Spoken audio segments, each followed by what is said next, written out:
The big national story, the political fallout of Vice President Jagdeep Dhankhar's sudden resignation last evening. Why did he resign so suddenly at the end of day one of the monsoon session? That's the big question, and Vasudha has been searching for answers, speaking to the power centers across the aisle. Health is the official word, Vasudha, but no one's willing to buy that. The timing only adds to speculation of a deep rupture between him and the ruling establishment.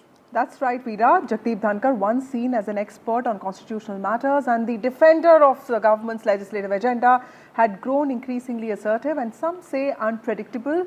He holds the record for suspending over 160 opposition MPs. The opposition also wanted him out, but that was over a year ago. Things have changed. Talking about recent developments, Jagdeep Dhankhar's decision to allow an opposition-backed impeachment motion against Justice Yashwant Verma tied to a controversial cash recovery case was seen as a break from the government's line. Sources said that had he kept the government in the loop, even NDA MPs would have signed. Accountability of judiciary is something that this government has been pushing for.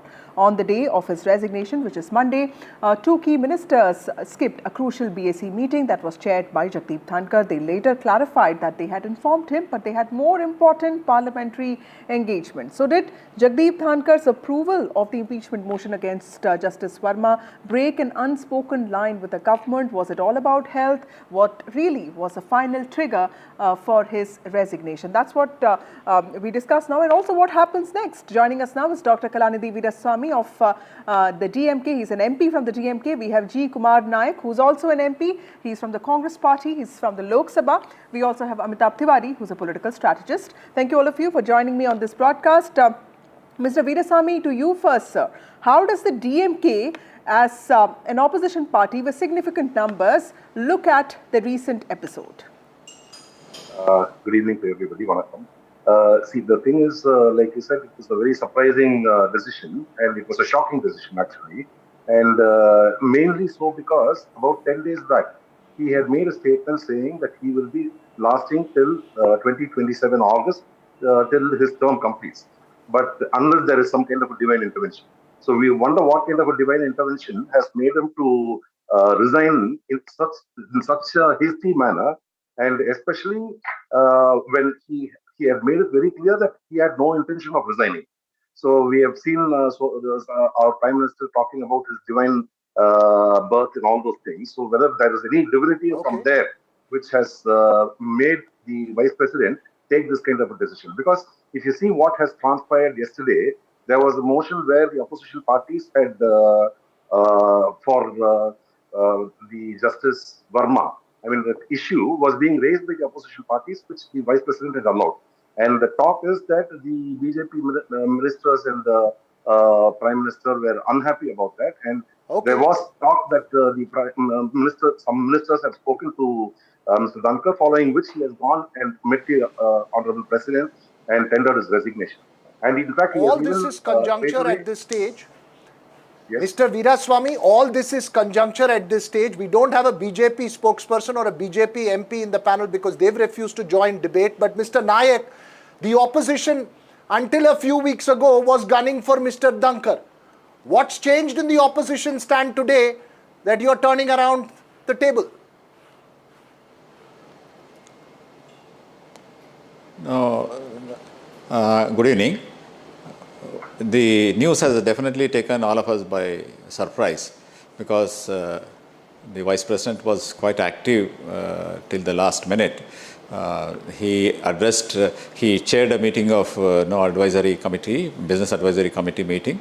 So subsequently, after 2-3 hours, the entire scenario has changed and he has resigned. And he has given the grounds that health issues and things like that. Okay, so I think this is not the time right now to start our speculation. He is a very senior constitutional officer. It is important that we give him that dignity and space. Let's wait for a couple of days more, because it's the very first instance in the entire 70 years of history that the Vice President has resigned on this kind of ground. I feel that we should give him that space. Okay, fair enough. All that speculation will start right. after a couple of days. And that's a very fair point, and we also take that. let me point out that he is a. Yes, sir. Please go on. And let me just add that he is an extremely proud kind of a politician. We have seen him assert his views at different fora, and he has stood for the welfare of farmers, and he is a very proud person. He is not going to keep quiet for long if he has been hurt to take this stand. Okay. Let's wait for the person to cool down, and he will be in public life. He will come out saying, with Mr. Naik, and I think there are so many valid points there. Yeah. Mr. Dhankar clearly not somebody who will keep quiet, and he has been, for a Congress person to speak like that, it's also quite intriguing about about Jagdeep Dhankhar. Dr. Sonal Mansingh, who's a former Rajya Sabha MP, also joins us now. Thank you, Dr. Mansingh, for being part of this broadcast. Ma'am, how do you see this episode of Jagdeep Dhankhar's resignation? Do you think that there is something amiss, and what do you remember about your tenure when he was the chairperson?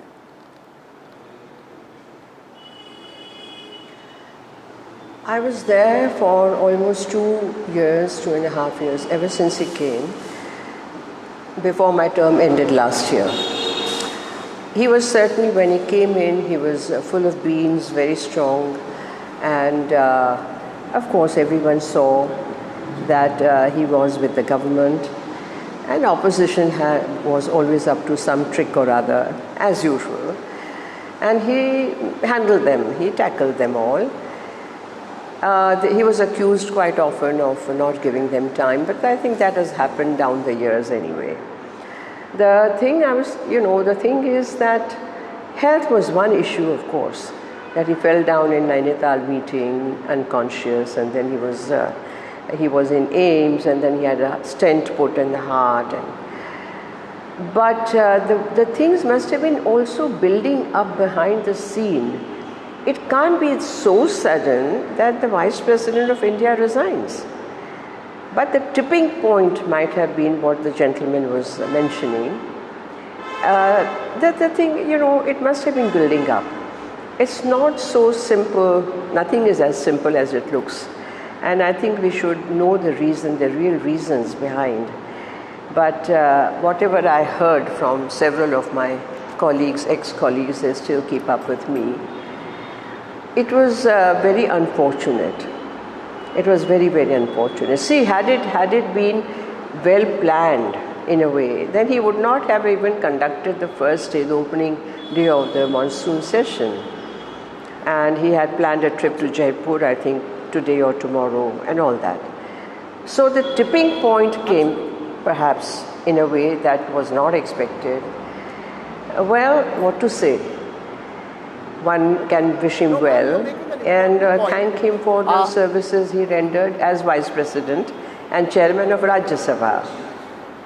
But I really pray and hope that there was nothing very, very hard facts one has to know before one even says something more. Hard facts one has to know before saying something more. You're making a very, very important point, Sonal Mansingh, there. Amitabh Tiwari, health is the official word. No one's willing to buy that because of the timing there. Till there is categorical clarity, obviously this will open the treasury benches to attack from the opposition, A. And B, more importantly, we have not seen an incident of this nature play out since 2014. So the image and the optics is also one of concern for the BJP.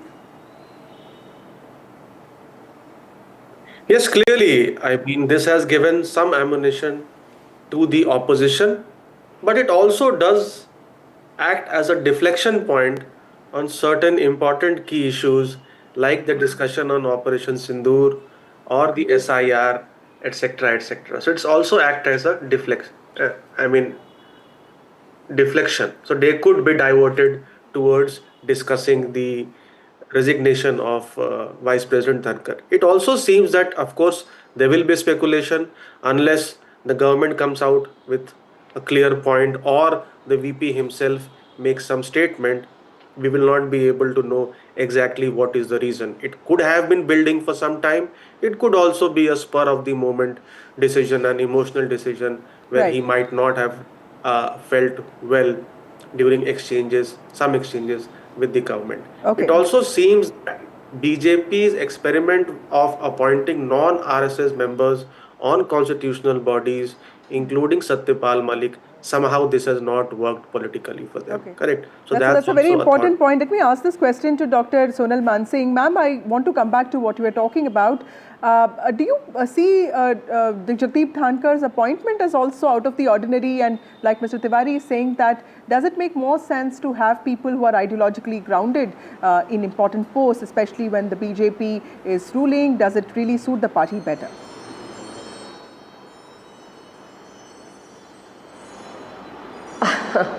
I'm not really competent to comment on it, but one had heard that Dhankar ji had been through other parties also, in the sense that he was from this party to that and then came to BJP, and that he was a lawyer also. He was fighting the case, some very important cases for RSS and BJP, and he enjoyed respect and confidence. So that's why they put him as governor of West Bengal. And he really took up his job very, very seriously, visiting the victims and several things he did, which didn't go down well with the chief minister there, but he held his ground. And so he was brought to Delhi and installed in such an important post. Vice President of India is something that's number 2, next only to the President of India. But then, well, we have seen the developments, and as I said, that let's pray for the dignity and grace of the post, and let not people sort of speculate too much. And if the government has to say something, they will come out with it. Nothing can be held back for too long. But then let it go with dignity. This is what I think. It's an important point that you're making there, ma'am. Do you believe that, but as you're saying that dignity to be restored, there has to be categorical clarity from the government and from the Vice President himself on what transpired. Till that happens, there will be a cloud hanging over this exit.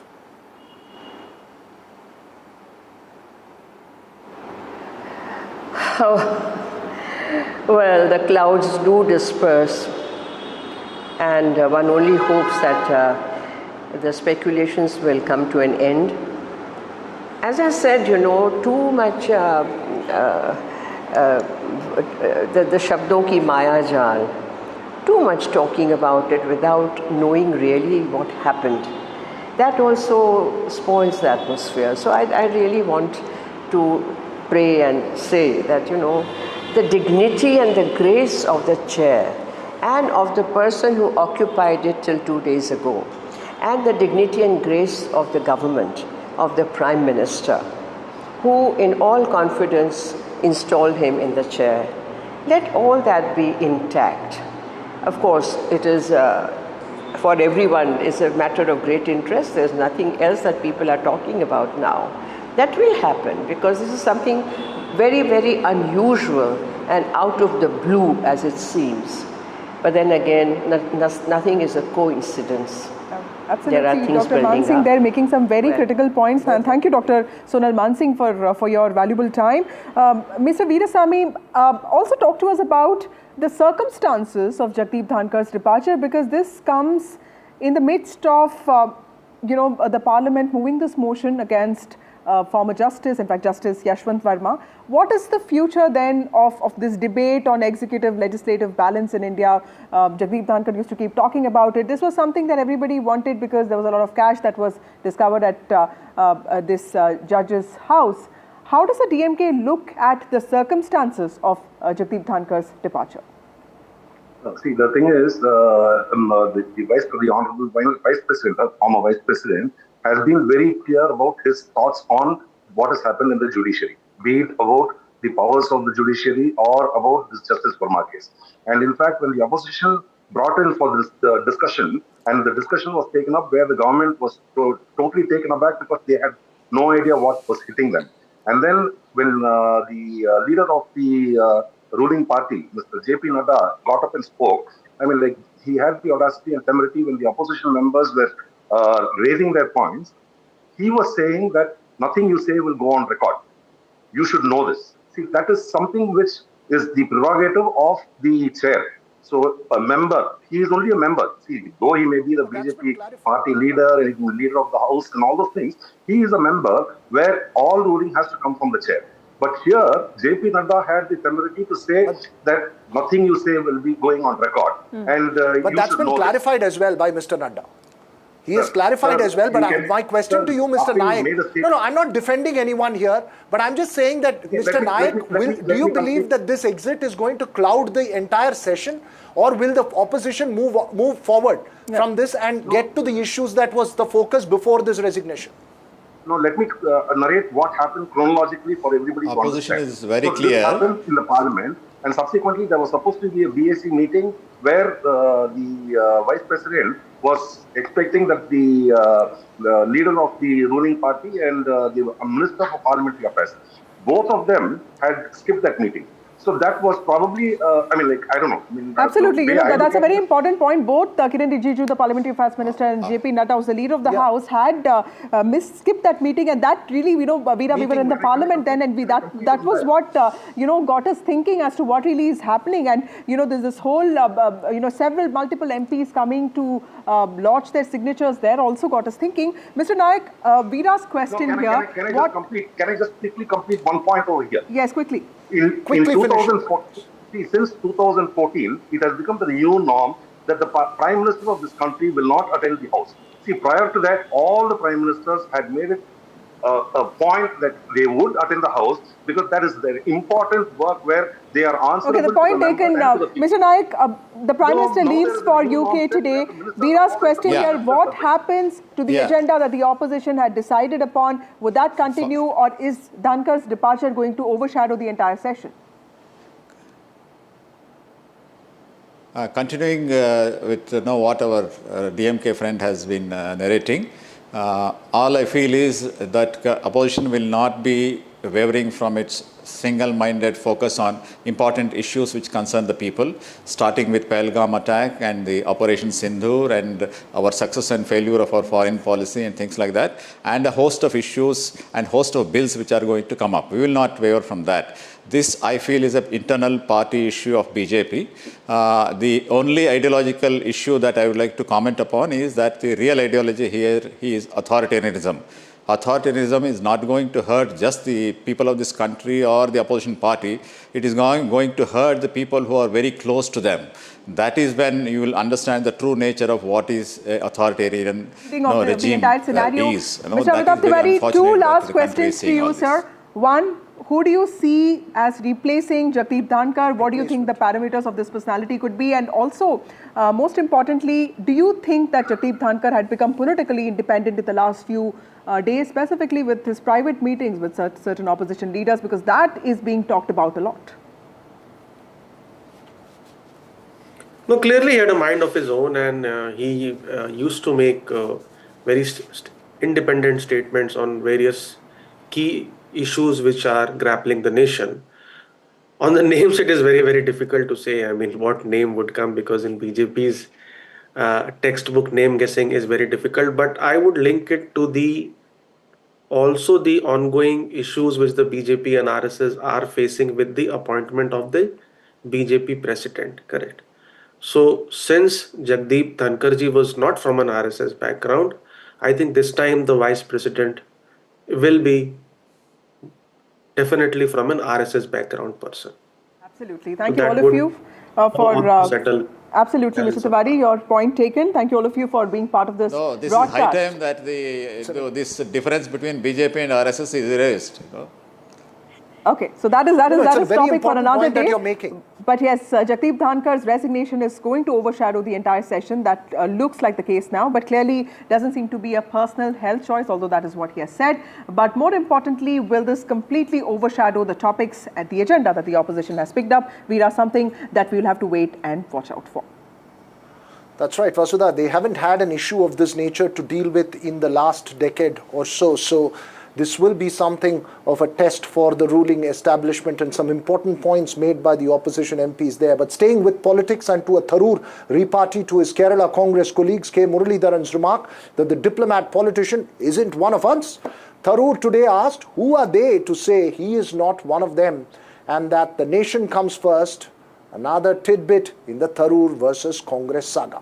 That's right, Veera. It's also clear that this clash reflects deeper tensions within the Congress over Shashi Tharoor's rising profile and perceived ambition in Kerala politics. With the high command of the Congress party silent over this matter, the rift also poses a test for the party's tolerance of dissent ahead of the crucial state elections in Kerala. My question to you, as somebody who has followed South Indian politics for a long time, help us understand the importance of Shashi Tharoor in Kerala politics. Is it exaggerated? But given that he has won multiple times from Thiruvananthapuram, how important, significant is he in the realm of Kerala politics? Well, everything about Tharoor is quite exaggerated, Vasudha, but I can tell you that he's not popular amongst the MLAs, and that's categorical. In fact, most observers there in Kerala would tell you the MLAs simply don't think much of him. But he does have his appeal amongst the middle class. He has that X factor, but he will not have the support of the rest of the Kerala unit, at least the large parts of the old Congress guard. K. Muralidharan, remember, a strategic hit at Tharoor, making him speak instead of anyone else amongst that old guard, because Muralidharan known for his radical comments at times. So it will be interesting to watch how this plays out. The High Command needs to balance the two. He can't let him go completely before the Kerala elections, because that would be a hit for the party. But let's listen in to what Tharoor said outside Parliament today. First of all, it seems to me that the people saying this also have to have a basis for saying this. Who are they? What is their party position? I'd like to know. Then we'll see what the answer could be. No, why they have said so statement in your dedication? See, don't ask me to explain other people's behavior. You talk to them about their behavior. I can only talk about my own behavior. I've explained my behavior and I'll leave it there. In Kerala people, we are very much upset for his performance, especially the fourth time he was elected from Thiruvananthapuram.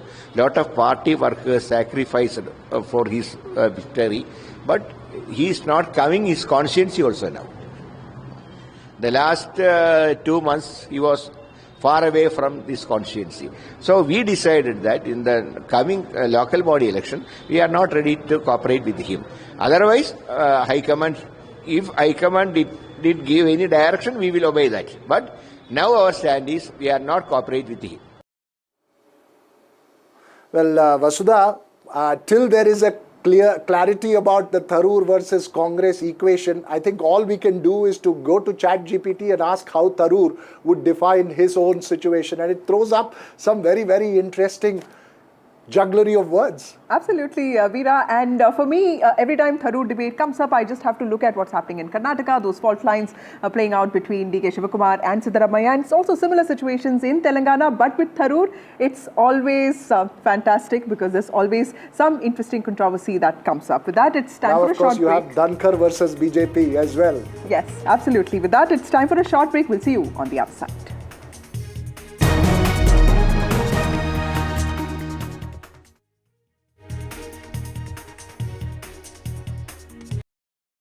तू ही तो है जिसकी सच्चाई वाली clarity की वजह से मैं आज यहाँ हूँ। गोल्ड प्लस सिल्वॉक्सी मिरर्स, ऐसी क्लैरिटी कि आपको सिर्फ सच नजर आए, चाहे कितने भी साल बीत जाएं। Fenesta windows, beautiful and durable designs, installation से मेंटेनेंस की लाइफ लॉन्ग कस्टमर सर्विस। आपके घर में फिनिस्टा नहीं है तो कॉल कीजिए। Find Finer Finesta. Vanakkam Tamil Nadu. Now the battle for Tamil Nadu 2026 is open now. After Chief Minister Stalin rolls up his sleeves, And Vijay steps in as a star challenger. This is a mass gathering, not for cash. Meanwhile, a former Chief Minister, Edappadi Palanisamy, begins his fight back. The big comeback campaign by EPS has well and truly begun. These are all the ultimate players, and this is going to be the ultimate test.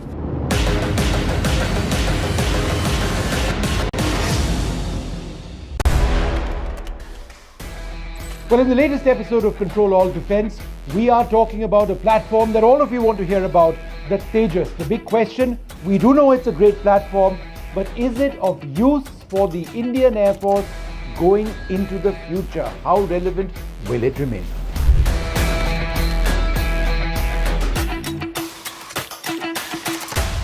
I've been reporting on all issues big and small from Andhra Pradesh, Telangana, rest of South India, bringing you all the action, all that you need to know, all that you want to know. The energy of maximum city is infectious. I'm bringing that energy in our news coverage from financial capital Mumbai. Covering from the southernmost part of India over the last 23 years. I bring in-depth and 360-degree coverage from the Dravidian heartland. The land of Mishti, also known for its bitter politics. I have seen much water flow under the Howrah Bridge, covering Bengal in all its vivid colors. India's IT capital is always bustling, a city full of startups, stories and surprises. And I keep you ahead on all the Bengaluru buzz. जनता के पास सवाल ही सवाल है।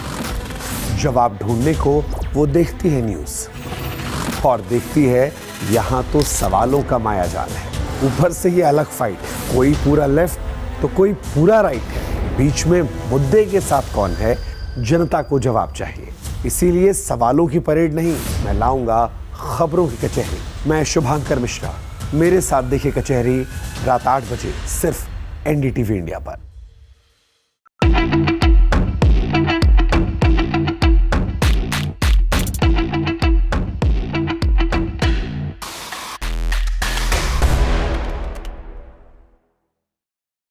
A 36-hour non-stop flight by a small pack of B-2s. A lot of other aircraft were also involved, we know that.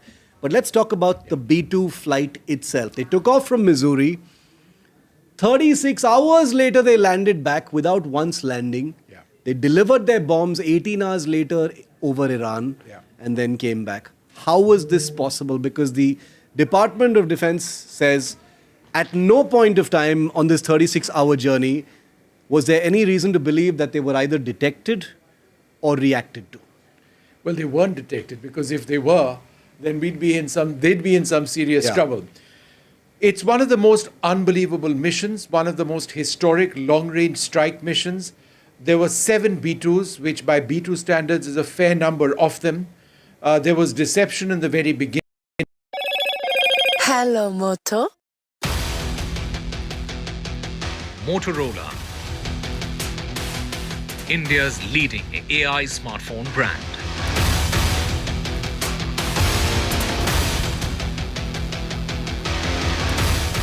Prime Minister Narendra Modi wishes NCP leader Ajit Pawar on his birthday. Birthday greetings to Shri Ajit Pawar ji. He's making a valuable contribution to strengthening the NDA's good governance agenda in Maharashtra. May he be blessed with a long and healthy life.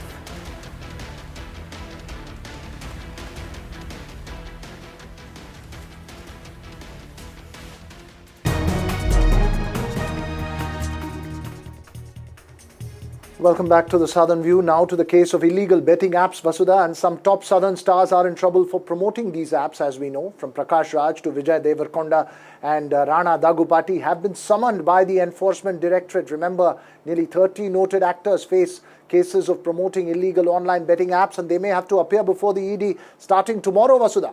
That's right. According to sources, Veera, all these stars promoted such apps on social media. ED's investigation has also revealed that transactions worth thousands of crores have taken place through these apps, and several stars have been given huge amounts from these promotions. At present, summons have been sent to everyone, and ED is preparing for questioning. It'll be important to watch out how that plays out, Vasudha. In fact, Google and Meta officials too, remember, have been called in by the ED for promoting these apps which entice people to gamble. So multiple questions at stake, ethical, moral, legal as well. Joining us this evening, actor Chetan Ahimsa, and also in a bit, senior advocate N.S. Nappinai. Chetan Ahimsa, the first question is that have actors promoted these apps which has led to the ruin of many people willingly or unwillingly? Should they be held accountable? There is an argument that actors are responsible for these things directly, indirectly, by using their platform to somehow influence minds, which leads to suicides, which leads to financial mismanagement, gambling addiction. But I look at this in 4 different ways. Number one, you're talking about the whole betting apps when you talk about regulation, you're talking about a blanket ban, you're talking about the message it sends. Number two, the role of actors, social media influencers, and how they should be handled, how each should be looked at a case-by-case situation. Number three, you look at Mr. Revanth Reddy's kind of power play where he kind of soft targets and uses his weapons and power against film actors, whether that be headlines or really is he not finding fault with the real problems, or are these the real problems? And four is long-term solution. So in terms of betting apps, I mean, obviously they send a bad example. There's one person who has said that 1,000 people have committed suicide, maybe even Telangana itself. Right. Youth get addicted. But at the same time, the question is, how do you regulate? Are you going to do a ban? To what level are you going to do a ban? Right. In 2017, they've done a ban. Are you going to ban films? Because that's also betting. Are you going to ban horse racing? That's also betting. So it creates a big problem. And in terms of the actor, so you have to look larger questions there, Ms. Napinai. As a parent, I feel very deeply about this issue because I know that it's in the court and, between this battle of game of skill and game of luck, I do think that we do lose the larger picture that betting apps not just lead to financial losses, but also social addiction, which is a huge problem. Absolutely. Is there a problem with awareness or is there a problem with enforcement? I'd say it's both. Because the first step is that people have to be aware that merely because the celebrity is endorsing something, it does not validate or legitimize a particular app. The second aspect is if enforcement is stronger, then it sets a precedent and it also acts as a deterrent then for the fly-by-night operators. So you cannot have a law which would leave things open-ended and say it is self-regulatory and then not have strong enough enforcement against those who violate those self-regulatory mechanisms. So I would say that even this delineation between game of skill and game of chance, if you look at some of the state laws, because betting comes under state laws, you would see that they are trying to close the gap. The problem is with proportionality. None of the acts have been struck down saying you cannot do it at all. Only thing that the courts have been mandating is do a proportionate or a process which is valid and legitimate and equal to the harm that it causes. So I think that fine median or average is what we are really looking for now. Right, Vasudha, it's actually an important question that Vasudha raised there, Ms. Napinai. And Chetan, the deal is here that, it doesn't have to be necessarily mandated and doesn't have to be necessarily illegal. As influencers and as stars, there's also a larger social responsibility question that comes up, and that's the moral side of the argument, right? Yes. Now, you know very well that some of these apps have certain dangerous trends. Now, we're dealing with it at multiple layers. Should actors be a little more responsible in what they choose to endorse? Actors must be more responsible. I mean, they have a big platform. They influence a lot of people. You're talking about actors that also do gutka pan masala ads. You're talking about different liquor ads. You're talking about various things. At the same time, in this present situation, you have to look at it on a case-by-case situation. Some people have done it after the 2017 ban, 2020, continue to do it to some level. Some people before 2016 and they didn't continue. They might have apologized. Each is a case-by-case situation. But when it comes to Revanth Reddy, I feel he uses his power and wields it more against the film industry, like Allu Arjun and what DK Shukumar did, because it gets headlines. I think there is no connection. And that seems to be the Allu something Arjun case is extremely different from this. I mean, while you're saying that they're being made a soft target, Vasudha, there are multiple other dimensions that need to be probed. Absolutely. Chetan, my question to you is, shouldn't influencers also draw that red line for themselves? The celebrities that Veera talked about, from Prakash Raj to Vijay Deverakonda, these are not people who are in need of money to make financial gains out of exploitation of people. And there are families which have committed suicide. Shouldn't there be a red line, boundaries that these celebrities have to draw for themselves, including cricketers as well? No doubt.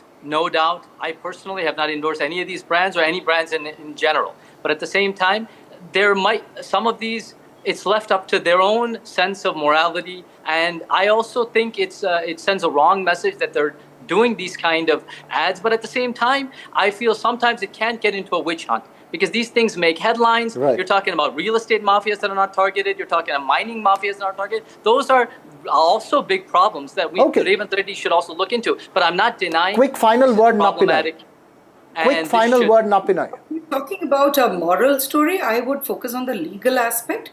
Celebrities have to be careful because now they are mandated to do so under law, and they are going to be held liable if something goes wrong, right? So therefore, one, check what you're endorsing, see what the safety nets are if it is likely to be a fly-by-night operator, and remember, if it does turn out to be one, then you are going to be also held liable. So this kind of, it's not just about appealing to their moral side. I would strongly say that the legal argument for celebrities to exercise much more caution is a strong one. Absolutely. Thank you, Napinai, and thank you, Chetana himself, for joining us. Clearly, there's also a lot of accountability, Veera, that the platforms such as Meta and Google have, because I may not be using those betting apps, but I do see these ads promoting those apps on social media, isn't it? Oh, absolutely. And that's why they've been summoned as well. I think this is an overall responsibility across the board. Everyone has some responsibility to take as far as these are concerned. Now to small shopkeepers, Vasudha, and traders in the country's tech capital, Bengaluru. They are threatening to move away from digital payments and cashless transactions.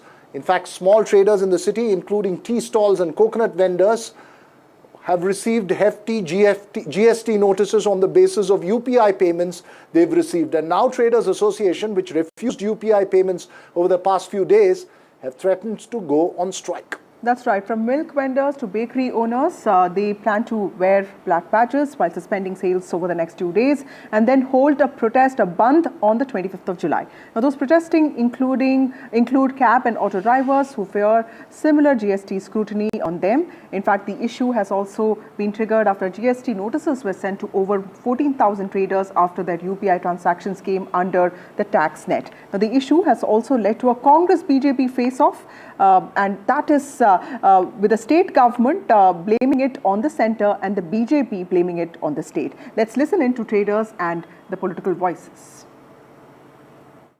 पहले तो तुम्हें easy कर दिया, अभी पूरा transaction होने के बाद में 30 लाख हो गया, 40 लाख हो गया, बोले तो 40 लाख पूरा जिसको लिया है उसको दे दिया हमें.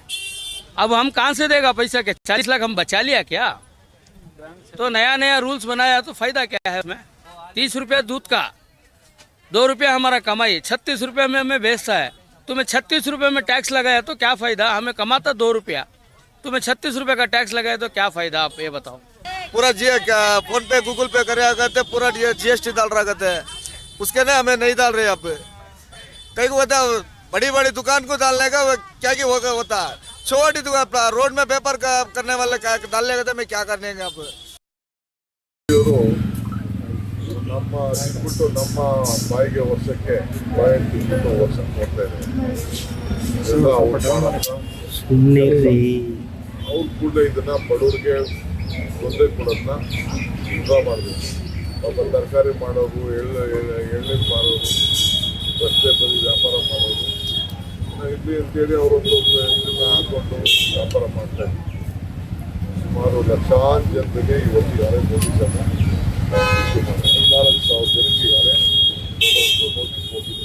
This is an issue that may not be restricted to Karnataka, and it definitely raises some tough questions over fine-tuning the GST mechanism. In fact, we are joined by Salman Soz of the Congress Party, we have GS Prashant of the BJP, and we have tax expert Shashank Shekhar Gupta. Thank you all of you for joining us on this broadcast. Mr. Soz, to you first. The government talks about formalizing the informal economy, it talks about increasing the taxpayer base, which is why it is saying that we are looking at enforcement, increasing compliance. How do you look at this issue? Well, the government has been taking a lot of credit for improving tax collection through GST, etc. But we have to, tax policy is just one instrument, but we have to look at the whole economy. It's happening to the entire economy. I think, I'm sorry to say, that people, I've not seen many countries celebrating taxation, by the way, as Prime Minister Modi seems to do routinely, and the BJP as well, that, GST collections have gone up by a lot. And I can, by the way, tell you, I have data which will show that service tax collection under the UPA was double that under the NDA's GST. But the insidious thing about the GST is that most of the collection, almost two-thirds, 66%, is paid for by the bottom half of the country. It is extremely regressive. Then you have all these 5 tax slabs that a GST has that is extremely complicated. And then you have the kinds of things that we are seeing in Karnataka. Now, BJP may complain and say that Congress is doing this in Karnataka. No, Congress is not doing anything in Karnataka. The GST law was enacted by the BJP, and the Prime Minister had a midnight session in Parliament. Everybody knows it. What Karnataka is doing is basically following the law. And by the way, this is the same thing that the BJP is doing in Maharashtra and in Gujarat. And one final point. For all of the celebrations about taxation in India, since the rollout of the GST, almost 18 lakh businesses have closed down, including, by the way, 4 lakh businesses in Gujarat. So I would welcome the BJP's kind of views on this, whether this is the kind of India they want. GS Prashant, respond to that. Salman Soz is raising some serious questions, while here you have blamed the Congress government for the woes of the traders.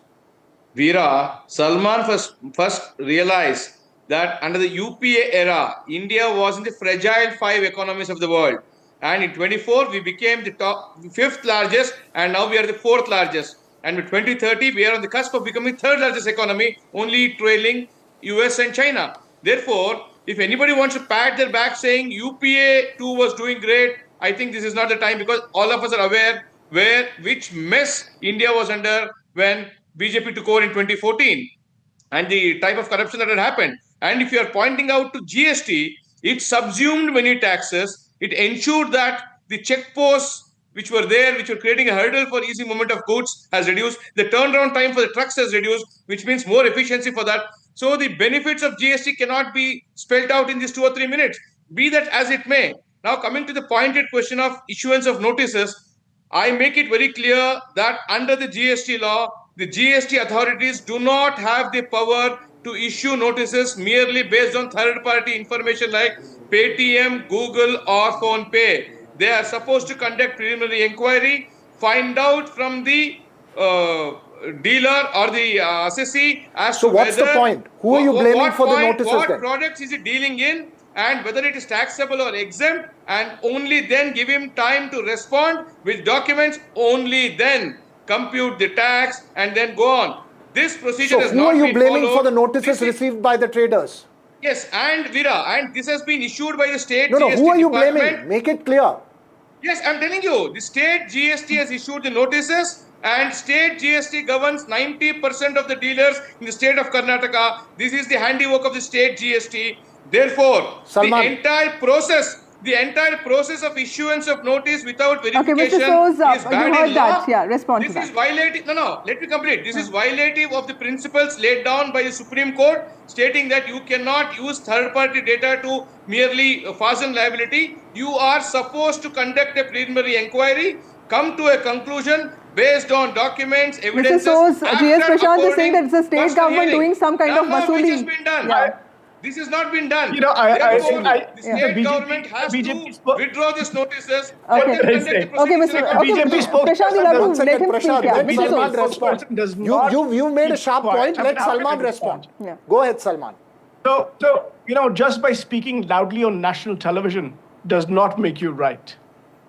What state governments like Karnataka or anywhere else, when you implement the law is the national GST law. And by the way, he may not be aware that state government officials, not just in Karnataka, across the country, GST officials are basically under the gun from the central government to collect taxes. And by the way, Mr. Salman, so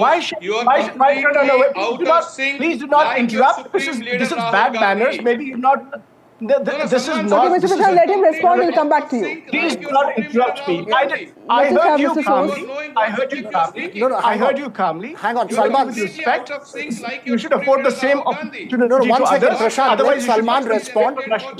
Let me put another pointed question to Salman, and Salman will respond. And after that, Prashant, you'll get your turn. We have enough time, Salman. But the problem is being faced in Karnataka. Other states have not reported about this problem as well. That's the other dimension to it. Please respond. So, Karnataka, what is in the Karnataka case? What has happened? Of course, they've issued intimations. These are not, by the way, demands in any way. These are notices that have gone to understand what, is the collection greater than what it was supposed to be? If it was higher, then are they part of the tax net? Are they part of the formal economy? By the way, isn't that what Prime Minister Modi has been talking about? Digital India. We want more taxation. We want a more formal economy. And when the Karnataka government basically follows the national law, this is Prime Minister Modi's law. The question. We are following it, and now it still doesn't answer the question categorically. Who is responsible for the notices? Let me just say. No, the central government is responsible. The GST Council, headed by the Minister of Finance, is responsible because they set the law, they set the regulations. State governments have to follow them. That's the way the law is constructed. It isn't. GST is not Karnataka's law. GST is not Gujarat's law. GST is the national law, and we have to follow it. If, by the way, the BJP is not happy with this law, they want to scrap it, they should bring it to Parliament. We'll support them. If they want to simplify this Gabbar Singh tax, GST, as our leader has called it, we are happy to kind of cut down these 5 slabs into one. Okay. And make it much I'm just going to take a breather from the politicians for a minute. I'm sorry, Salman, for cutting you short, but I'm going to take a breather from politicians for a moment. Let me just respond to this. No, I'll tell you what. The problem is that today, if Vasudha or Salman wants to fly into Bangalore, you better be prepared with cash, because cashless is not being accepted in many places, even if you want to drink coconut water. That's really the... Let me go to the tax expert on the panel. Sir, who do you blame for this? Is it the state government's implementation, or is it the larger central law? This is a larger debate between going cashless versus coming into the tax net, which could become a big burden for very small traders. So here's my perspective on it, Raghav. If we look at to identify who's the real culprit, I think there is no culprit here. I think it is just data accumulation, data assimilation, which has been so friendly now with the implementation of the whole UPI thing. If we look at the registration threshold, which is there in GST, I believe prior to GST, the registration thresholds were even lower. They have only been increased or enhanced with implementation of GST. Now, about the people that we are talking about, they are the bottom of the pyramid. This is where the whole problem lies. The intention of these people is not to do any tax evasion, but they have very limited understanding of the law, very limited means, very limited manpower, almost a single person running the entire show. And at the same time, the law also intends to felicitate them. Law has a special provision cast for them wherein they can just pay tax at the rate of 1%. They can simply file a quarterly return and they will be through with the GST compliance. Now, the problem that is arising over here is, and why the UPI angle is important. Earlier, because they were at the bottom of the pyramid, they were largely not under the lens, and usually also because they are not into bookkeeping, they would also not know that what is the turnover looking like. Right. Now, since we are in the digital era, we have everything in the fine print, everything is there in the records.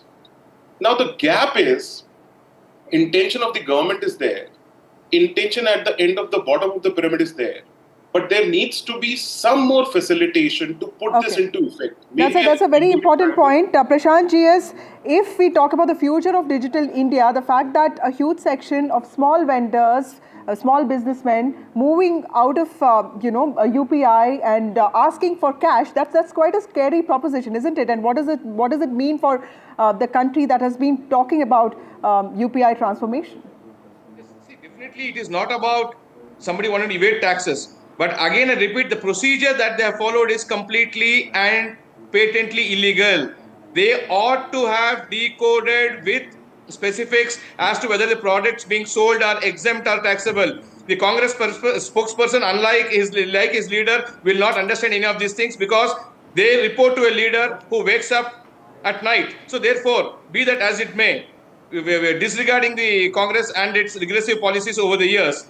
Now, coming to the GST aspect of it, one thing that the Karnataka government is trying to do is, by giving specific targets to state officials to collect revenue, they have disregarded principles of natural justice the law of the land and the mandate of the Supreme Court in how we are supposed to use third-party data, especially under GST laws.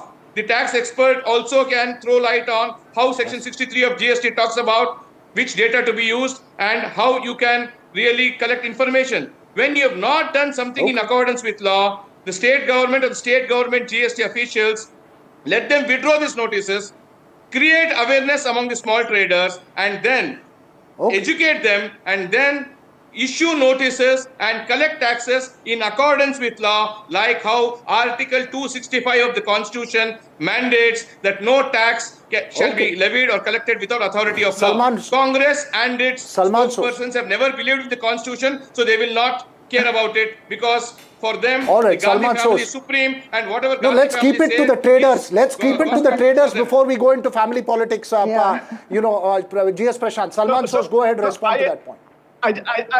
Yes. So I just wanted to respond directly to one point that the BJP spokesperson made, and he called the Congress Party's policies regressive. And I will let the viewers decide if our policies are regressive or if their policies are regressive. In India's tax revenue, when we look at tax revenue collections, personal income taxes are now much higher than corporation tax collections. GST, as I said earlier, 2/3 of it comes from the bottom half of the country. If that is progressive, then by all means, BJP is the most progressive party in the world. But as far as I can tell, as a student of economics, that their party is the most regressive party that I've come across, because they celebrate taxation on the poorest. They celebrate destructive. Again, he's interrupting me because he knows that I have a stronger. And now he's interrupting me again. That means bad You will not be allowed to peddle lies. You have to speak facts and speak facts with authority. I wish there was GST on interruptions and GST on speaking over each other. Unfortunately, there is no GST on that. But my final question to the tax expert, and a very, very brief answer, sir. Do you see an end to the problem faced by the traders here? Because it's a very, very genuine one when you talk of a small cab driver or a small tea vendor. They are genuinely distraught at some of them getting notices. Do you see an end to the problem, or do you believe this chaos is going to continue? Very brief answer. Not changed, and they're kept as it is. This is a bomb waiting to explode. It will only get replicated across states and pan-India. If it has to be plugged, either the government will have to revise the threshold, put in guidelines to not reach out to such small people. Otherwise, it's just an issue which is waiting to explode and replicate pan-India. Just an issue that's waiting to explode. I'm sorry, Salman, we've come completely out of time. Just 5 seconds. Go ahead. I would need you to rebut. I just wanted to inform the public, especially those in Karnataka, that the Chief Minister has already started a program called No GST to create awareness about GST, its thresholds, what compliance is required. And by the way, the notices that have gone to vegetable, for example, they'll be taken back. So I think a lot of things are happening. Unfortunately, we're completely out of time on this, Salman. We'll have to end the conversation right here, Vasudha. But this is an issue that one needs to keep close focus on. Absolutely, Veera. I thought the GST, the UPI versus cash debate was resolved, but suddenly has been reignited with whatever that is happening in Karnataka. With that, it's a wrap on the show. Veera and I will see you same time tomorrow.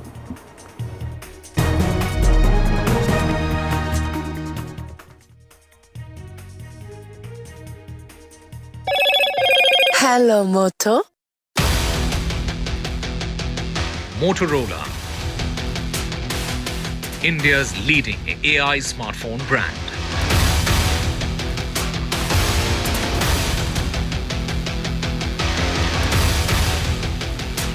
Video from the famous Eco Point in Maharashtra's Mathiran. Dog stuck in nearly 200-foot deep gorge for 2 days was successfully rescued. Local citizens heard the dog's cries and informed the administration and social organizations.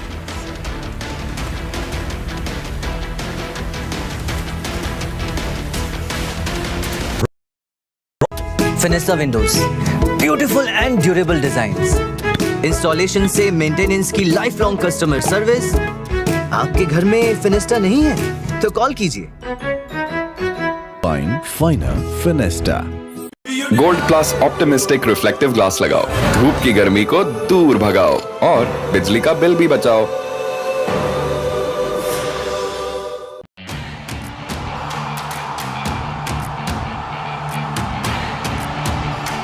Some say sport is a matter of life and death. The truth is, it is far more serious than that. Sport is about ecstasy and agony, about pain and suffering, about joy and much more. Some say there's no one better to tell these stories. So here I am. Join me, Boria Majumdar, on India's #1 news network.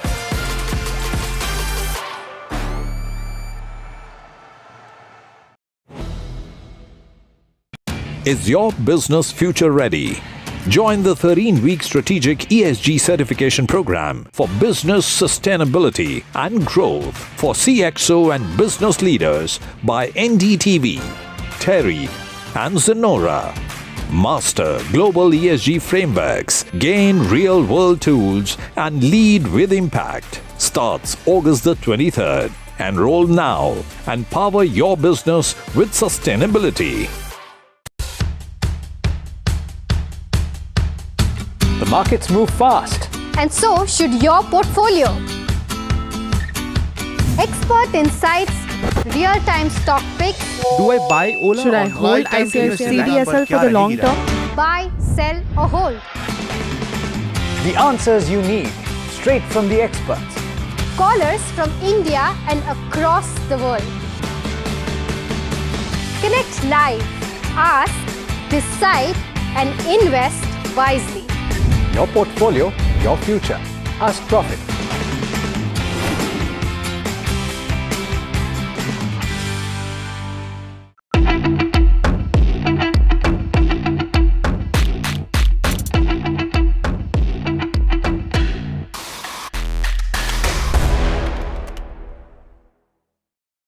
But I'd like to start this off by asking you, Vishnu, what you think about the whole question of India not having stealth fighters right now. It's a huge Everyone's problem. trying to sell them to us as well. It's a huge problem, Shiv.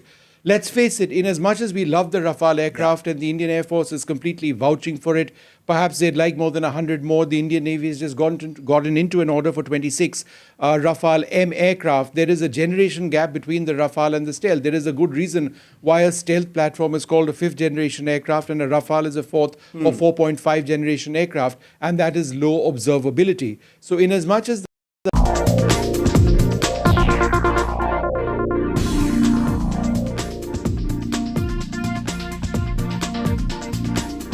Good evening and a very warm welcome to India Matters on Tuesday night. The Indian Army has had a terrific year. The Indian Army was a huge part of Operation Sindoor, and the Indian Army, remember, has always said we will fight with what we have. But today on India Matters, we're starting with some very good news that comes as a big relief for the Indian Army.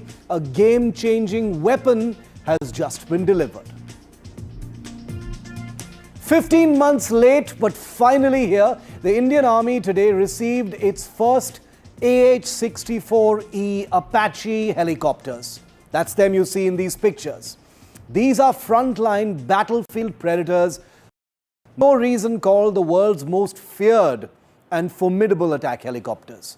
And I cannot help thinking, if these had arrived just a few weeks earlier, it's almost certain they would have been on combat patrol duty near the Pakistan border in the tense days after the Pahalgam terror attack. Today, by the way, is 3 months since the attack. But they're here now, and they're home-based in Jodhpur in Rajasthan. And unlike the sky grey Indian Air Force Apaches, which arrived a few years earlier, these Indian Army Apaches wear a sharp desert camouflage that tells you exactly where they will be flying in from now. Of course, you've already guessed it since I said Jodhpur, the Tharoor frontier. That hot line between India and Pakistan where dust, distance and deception often define the balance of power. The balance is shifted thanks to these helicopters, viewer. Picture this, another terror attack, God forbid, in Kashmir. Pakistan's response, as always, is to push its armored vehicles, its tanks and other weapons close to the international border in Rajasthan. Their instinctive move, expecting a major Indian response of some kind. A familiar old game of defense by offense. But this time, something would be very, very different. Because circling over the horizon, the next time something like this happens, if it does, masked by sand dunes and evening haze, would be a pair, just think about it, of Indian Army Apache helicopters, their sensors looking at everything, their radars locking on silently. One of them lets off a single Hellfire missile. It comes out of nowhere and smashes into a Pakistani tank. A message, come any closer, and the entire column of Pakistani vehicles will be decimated. And all this while the helicopter remains completely out of sight and out of range, probably behind a sand dune or a hill. Now, these helicopters won't need to cross the border to change the battle calculus. Their incredible longbow radar system allows them to detect and destroy enemy vehicles from miles away. They can remain hidden behind terrain, rising for just a few seconds to deliver a precision kill, and then disappearing again, day or night. That's the amazing thing. Pakistani forces will know that they are being watched. Every moment could be their last, except that they won't see it coming. The Apaches come at a huge cost. They are not cheap, but they're also not entirely imported. That's the good news. The main fuselage of these helicopters, can you believe it, viewer? I bet you didn't know this, are made right here in India by Indian hands, in fact, just outside Hyderabad. And there's a strong push to manufacture even more parts of this formidable helicopter right here on Indian soil in the future. The Apache's arrival marks a turning point. From now on, with every act of terror treated as an act of war, the Indian Army isn't just watching the desert front, it's waiting to hunt across it.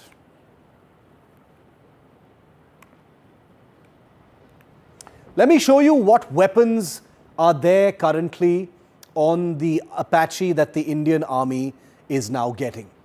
It's an incredible arsenal of weapons for virtually every kind of mission. For instance, the AGM-114 is a Hellfire missile, precision-guided munition capable of long-range attacks on ground targets. Then you've got the Hydra 70mm rockets that are used for saturation attacks. Hundreds of these can be fired at targets. One of the most powerful weapons on the Apache is the M230 chain gun. It's on the fuselage of the main helicopter body, as you can see, capable of absolutely bringing hell onto its targets. And then you've got Stinger air-to-air missiles, because remember, these are helicopters that can be quite vulnerable in the air, and they've got air-to-air missiles to take out other helicopters or possibly even aircraft. Here's a first comment that's come in today following the delivery from the former chief of Army Aviation, the former Director General of Army Aviation. Take a look. See, there is no difference between the 22 Apaches that Indian Air Force holds in comparison to these 6 which the Indian Army is going to hold. And as far as the red lines are concerned, I think it only adds to the armory of our armed forces. And these are very, very potent anti-tank helicopters. So they definitely add to the arsenal. And in times of war, I'm sure they would be able to prove what I'm just saying. So let me tell you a little bit more about the Apache specifically delivered to the Indian Army today. 3 have been delivered. As you can see, they came bundled inside that giant aircraft, quite amazingly delivered in this manner. They're pretty big. These helicopters are not small by any stretch of imagination. So 3 have been delivered. 3 more will be arriving by the end of this year or next year. There are orders, we are told, for at least 12 more helicopters. So 3 times the current order is possible that the Army will place with Boeing. The Apache fuselage, like I said to you, is made right here in India by a Tata-Boeing joint venture in Telangana.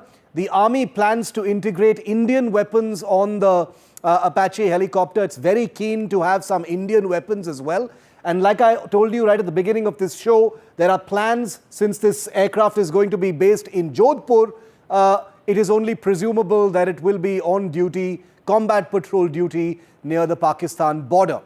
These Indian attack helicopters join a fleet of other attack helicopters that are currently in service. So let me just show you a few of them.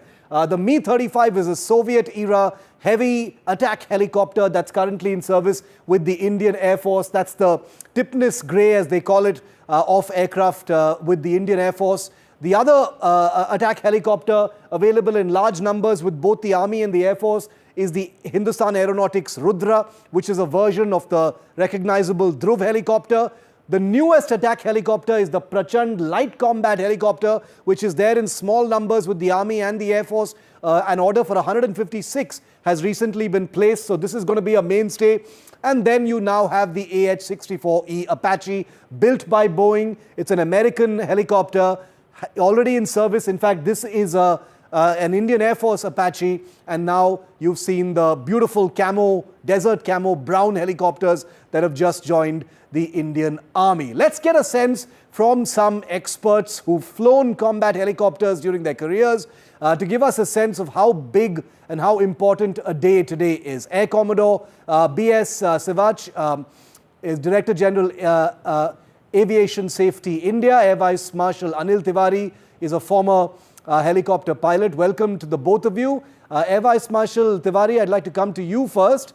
The Apaches have been in Indian Air Force service for a few years now. Our pilots have gotten some good quality experience with them. I remember they arrived just around the time the standoff with China was taking place. So they were, they did get a chance to be deployed on the combat frontiers of Ladakh, etc. How big a day is this for the Indian Army? They've been waiting quite a while for them. Good evening to you and to your viewers and to all my country fellows. It's a very big day for the Army. Like you told, the helicopters, Apache helicopters have already come into Air Force. They are saying better late than never. Yeah. We have been waiting for these for a very long time. I can tell you the first trials of these Apache helicopters were done, high altitude trials were done in 2009-10. And the first ones which came to Air Force was 2019, end of 2019. And I can tell you with confidence, the Air Force is totally operational on this aspect. All the 22 aircraft, the pilots, they already 2 or 3 turnarounds have taken place. 2-3 COs have turned around.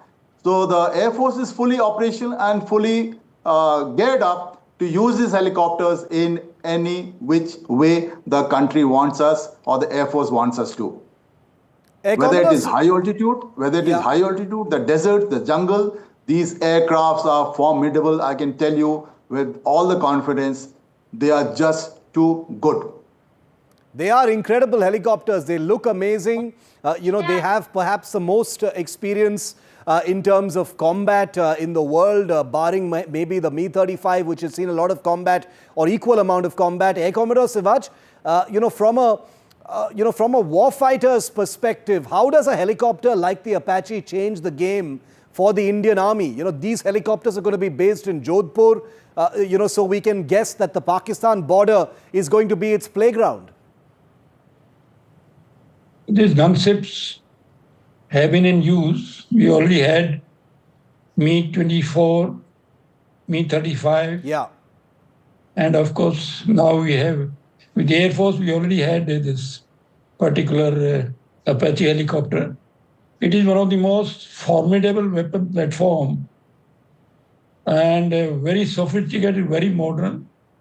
It has got very, great arsenal of the weapon systems and very, very accurate target acquisition and target firing systems. So it is the best helicopter in the world. And Indian Air Force has been operating this. And now we have got it for the Indian Army also. At present, only 3 have come, 3 more will come, and then, but it's taking actually very long time. It is only delayed by a couple of months. And I hope the rest of the helicopters are delivered at the earliest, at least by the end of this year. So I definitely need these helicopters. We have got 2 very major enemies surrounding us, and we have to confront them. And for that, particularly Pakistan is not going to change. Pakistan will continue to be hostile and continue to create problems for us. So we have to have a very formidable weapon system with the Army, with the Air Force. And these helicopters will be integral to Army. Yeah. Now, it should not be misunderstood that the Air Force Apache are not integral. Now it is all this jointmanship. So whether it's with the Army or Air Force or Navy, all are fighting for the country. And now with unified command and structure, integrated planning, joint exercises, and joint operations, all that. So there's a much better understanding among three services. And there is actually, earlier there might have been some rivalry, but now rivalry is no longer there because of this integration, jointmanship. And these helicopters have proved their mettle even at high altitudes. Absolutely. But they are more suitable in the plains and particularly in the Rajasthan sector, Rajasthan border, and of course Punjab border. They can be of great help in annihilating the enemy armor. They are basically very armor true. busters. In fact, these Apaches that have come in for the Indian Army, forgive me for having a preference for the color scheme on these helicopters. I prefer while I love the Air Force livery, I think the Army livery looks absolutely terrific. It's very befitting, the desert terrain. Obviously, this paint scheme is not someone's personal choice. It's very much a part of the operational profile and where these helicopters will be deployed. So the grey on the tipness grey of the Air Force helicopters, suits the higher altitudes and being able to fly at a slightly higher altitude perhaps. These ones are going to be operating in the sandy desert terrains. Air Vice Marshal Tiwari, give us a sense of what a helicopter like this in the air does to, ground forces on the other side. How does it change their thinking? What kind of threat is it to tanks and armored vehicles on the other side? Because the Apache is a helicopter that most warfighters know is extremely feared. If an Apache is in the air, then you're vulnerable. If you're in a tank, if you're in an armored vehicle, if you're in a vehicular column, you are very vulnerable even if you can't see this helicopter. The main thing is that when you are fighting an enemy, who shoots first? Yeah. Who is able to detect first? And who is able to have a direct hit first? And in all these aspects, this helicopter stands out. Just to give an example, the longbow radar, it can detect so many targets, more than 100 plus targets, and at a distance of 16 kilometers. Incredible. Now, at 16 kilometers, no tank is going to even think that where you are. You can't see also. You can't hear also. And these firing can be done from 8 kilometers. So the Hellfire missile, 8 kilometers. The guns, the 30 mm guns which you are talking about, it can fire from 4 kilometers, 4.2 kilometers. Now, the tanks at 4.2 kilometers, for them, it is too far off. Yeah. So these helicopters are safe, these helicopters are going to be accurate, and these helicopters are going to be lethal, whether it is a desert, whether it's a jungle terrain, or whether it's high altitude. Just for your information, though it's not a very secretive thing, we have been firing at ranges at altitude of 15,000 feet also, which we have not been doing earlier. So you can imagine, even if a target like in Kargil, at 15,000 feet, we would have utilized this helicopter like anything. And the ranges, it 4.5, 5 hours you can fly. Yeah. These helicopters have got hot refueling. They need not switch off. So the turnaround time changes. So in a period of 24 hours, where earlier a helicopter might have done 3 or 4 sorties, this will do much more sorties. The turnaround is faster. Yeah. So you are able to send your machine, you are able to send your armament into the battlefield at a shorter notice and much more number of times. That is the advantage. That is the lethality that it has. And that is what the enemy should be afraid of. So I'm very proud Indian, though I didn't get a chance. I would have loved to fly these helicopters. But though they did their trials in high altitude during my time when I was commanding Leh, and I have got a chance to sit down in them. Yeah. It's very lethal. I'm really proud my country has got these helicopters, and now the army is going to operate them.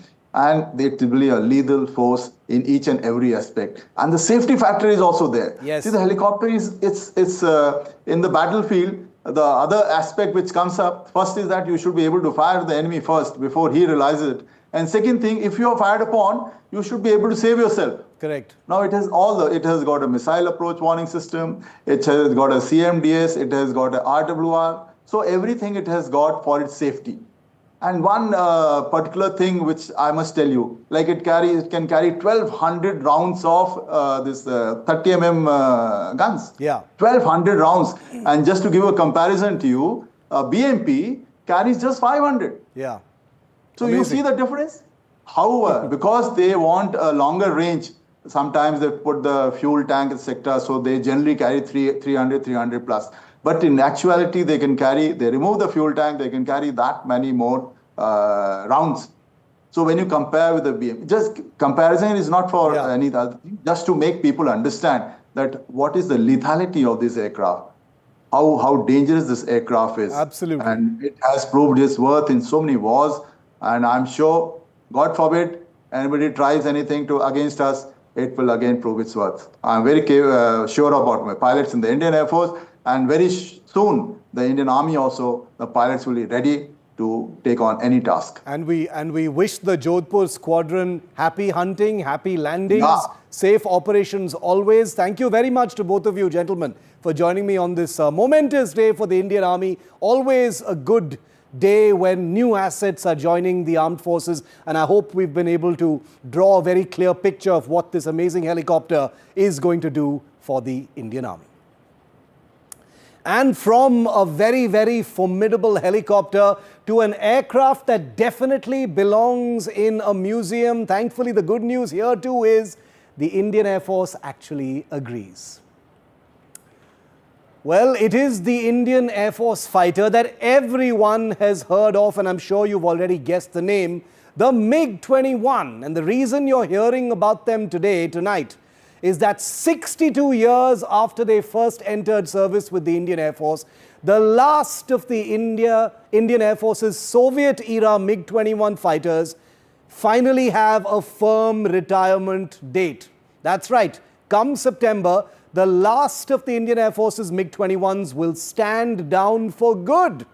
The final two squadrons, around 36 aircraft in all, will be grounded forever. These are, of course, not the same jets that flew into Indian skies way back in 1963. They've been upgraded and modernized multiple times. Hundreds upon hundreds were even built here by Hindustan Aeronautics Limited. But make no mistake, this is the final curtain for a fighter that has been the longest serving and most controversial workhorse in Indian military aviation.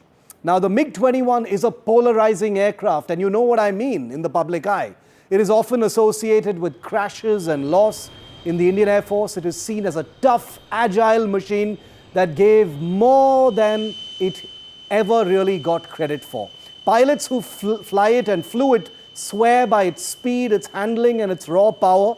Yet it's impossible to talk about the MiG-21 without talking about its roller coaster history in the Indian imagination. MiG-21s arrived in India a couple of years before the 1965 war, but the combat missions in that war were overwhelmingly handled by other Indian Air Force jets like the Hunters and the Nats. The MiG-21 first captured big media headlines in the 1971 war when it bombed Pakistani air bases in the west and the east, helping script that amazing Indian victory in the 1971 war. It became a headline fixture again during the Kargil War in 1999, when MiG-21s, were part of the combat missions in the high Himalayas. But its darker moments were never too far away, and that's probably how you know this aircraft best, unfortunately. In 2001, the tragic crash of a MiG-21 flown by Flight Lieutenant Abhijit Gadgil and the powerful public campaign launched by his mother Kavita Gadgil drew national attention to the aging fighter's safety record. This was 24 years ago. Then came a pop culture revival in 2006. Rang De Basanti brought the MiG-21 into the mainstream, tying its dangers into a wider narrative of political apathy and youth rebellion.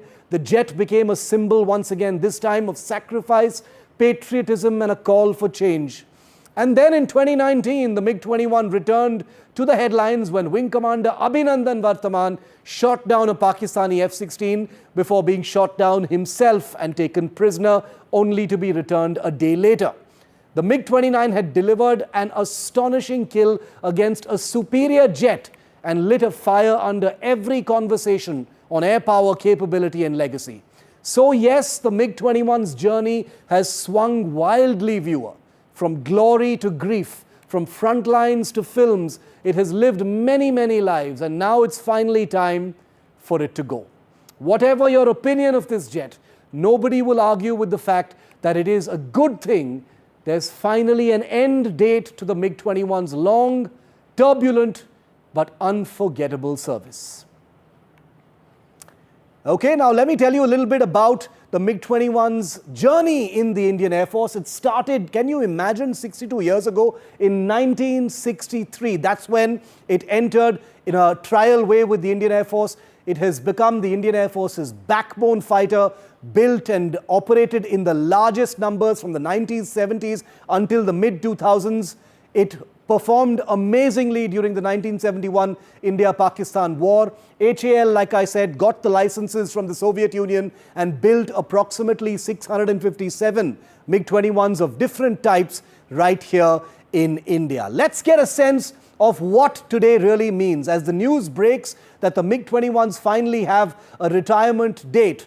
Let's hear from two MiG-21 veterans what today means, how they feel, are there mixed feelings, and how a public that has seen the MiG-21 from very, very different and polarizing prisms should navigate this big headline. Air Marshal Dilip Patnaik is a well-known Indian Air Force veteran. He's been an air officer commanding in chief. Air Marshal Sanjeev Kapoor, you've seen him often here on NDTV. He's a former Director General for Inspection and Flight Safety, also a veteran pilot. Both have flown the MiG-21 extensively. Air Marshal Patnaik, I'd like to come to you first. Your sentiment, sir, of the MiG-21 finally retiring 62 years after it first flew in Indian colors.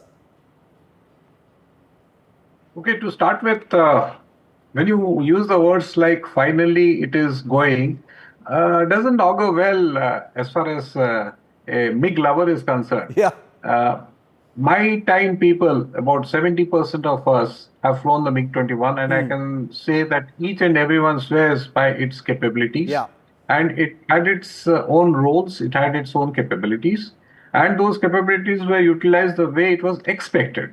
As far as its phasing out is concerned, I would put it this way, that it's not finally it is going not because of anything, but because of the fact that in the current circumstances, the threat perception which is there, both from the east, the west as well as the north, these don't stand much of a chance as far as their prevailing fighters are concerned. So keeping that in mind, I know 62 years are over, but I'll be very frank and honest. I have flown 1,265 hours, close to about 2,000 sorties. Yeah. And I have also flown the Mirage 2000, which is about 40 years ahead of the MiG-21. Yeah. It's a question of whether it is good for the country. I would say yes, now that it is being phased out.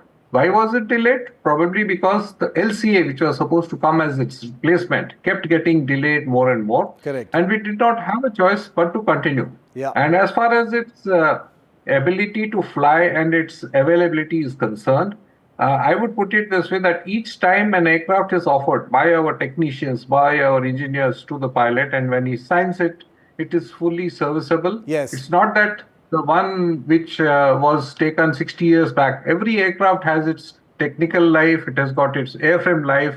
All this is catered for. Yes. So I won't go to the extent of saying, thank God it is going. I would just say that it is going because the current threat perception, it will not be doing good. So it needs to be replaced. It should have been replaced about a few years back, but we did not have a choice, so it is there. That is a very valuable perspective, by only someone who has actually sat in a MiG-21 and, whose decision-making has has impinged on using the MiG-21. Marshal Kapoor, you've strapped into MiG-21s as well as a young pilot. No, I have not. No, I have not flown MiG-21. Okay, you've not flown the MiG-21, but what is your perspective on the MiG-21s, finally getting a retirement date? And when I say finally, I only mean that, it has been spoken about for so long.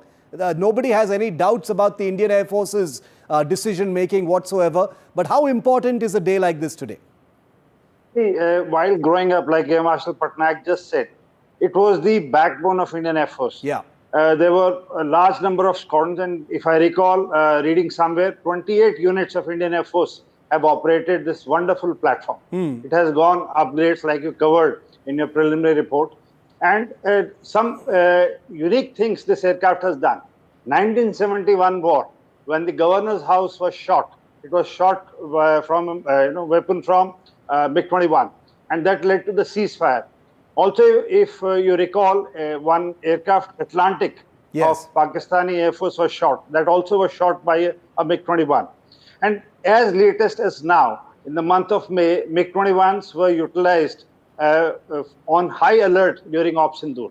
So that, is the stretch of this aeroplane right from 1963. And the biggest upgrade in my appreciation came in 2001, when these aeroplanes were, the last version, the Bison, had, components both of Israeli, Russian and Indian. And this aircraft was brought up nearly to the 4th generation, and that stood the test of time. And of course, the curtain down ceremony is planned for September this month. And I'm sure all people who have been associated with this wonderful machine.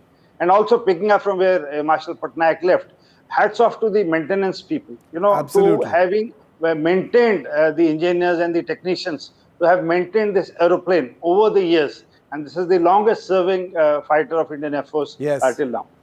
Marshal Patnaik, take us into the cockpit of a MiG-21, all those many hours that you've spent flying this beautiful aircraft. What was it like flying the MiG-21, and what did you like best about flying it, sir? Share something about it with us. Way back in 1985 was the first time when I sat in a MiG-21 cockpit. It was a Type 66. It's a trainer, two-seater, with my instructor sitting in the rear. I had changed over from a Kiran, which takeoff speed is about 105 knots, coming to about 180, 190 kilometers. And this aircraft, if you can come close and see, it's hardly got any wings. And the takeoff speed is 330 to 340. It was a Type 77 for which we were training. And I still remember that when there is something known as an afterburner. You engage the afterburner, release it. The next thing you hear from the instructor is raise the undercarriage up. That means you are so far behind. The aircraft has already gone ahead and got airborne, and the instructor is yelling, put the undercarriage up. That is the kind of, you have to be ahead of the aircraft. It takes time. It takes time to be, and that is what fighter flying is all about. You have to be ahead at all times, every time, and you have to be right each and every time. Because there's only a single engine. And only thing, there used to be a joke some time back that MiG-21 cannot get aids because it had no aids. When I say aids, it means did not have a good navigation system. We did not have an inertial nav system. Radar at times worked, at times did not work. The accuracy of the weapons were not so great. And most important was to navigate from place A to place B. I remember when we used to fly from Bhuj all the way and come and carry out an attack over Pokhran. Those used to be competitive events. So it is like we used to say flying through Nimbu Pani, because hardly any, very poor visibility, and we used to be looking for one prominent E-shaped building. Our CO was always waiting for that E-shaped building so that you could carry out an attack. So without aid, but fact of the matter is, it's a very nice aircraft when you can have control over it. There have been losses. I agree. There have been losses. I've lost two of my course mates, Chow Wong Ping, Mong Long, and Sujit Jo, both on the MiG-21s. But fact of the matter is, whenever an aircraft has been asked to perform, like Marshal Kapoor mentioned, Atlantic, it was shot down by a MiG-21 using a R-60 missile. It's an upgraded version. than Abhinandan. Yes. He shot down an F-16 using the MiG-21 Bison. So as we have progressed, it should have, if you ask me, should it have been done away with some time back? The answer is positively yes. But did we have that option? The answer is no, because it has to be replaced with something. It has to, it's all a numbers figure. So I can say to end with is that it was a nice platform, and it is the only platform which could get airborne in 2 minutes, less than 2 minutes time from the time a scramble is given. No other aircraft can reach that except for the Ajits and the Nats earlier. But this aircraft just could take off and reach high speed and intercept. Many interceptions have happened using the MiG-21. While I was there in Bhuj, I was there in many other places. It is a fantastic platform. A beloved of its pilots, polarizing in the public eye, but certainly an aircraft that nobody will ever forget. So thank you for that very valuable perspective. There is no perspective like that of a pilot when we're talking about aircraft, I always say. And I promise all of our viewers that NDTV will be visiting the base where those final 2 squadrons are, and we will get you special coverage as we bid farewell to the MiG-21. Thank you to both the Air Marshals for being with me tonight on India Matters. Very quick break. On the other side, we're switching focus from the military to one of India's biggest scams that the Enforcement Directorate is looking at, the big betting app scam, and it involves some big names under the scanner. We'll tell you about that next.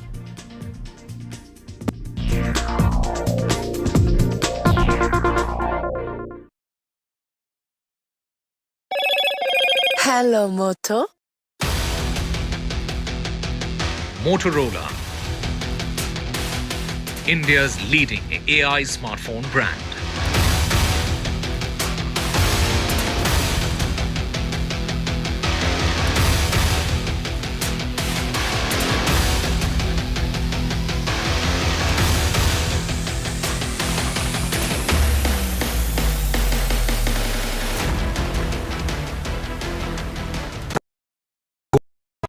Finessa windows, beautiful and durable designs. Installation से maintenance की lifelong customer service. आपके घर में फिनेस्टा नहीं है तो call कीजिए। Find Finer Finesta. Vanakkam Tamil Nadu. Now the battle for Tamil Nadu 2026 is open now. After Chief Minister Stalin rolls up his sleeves. And Vijay steps in as a star challenger.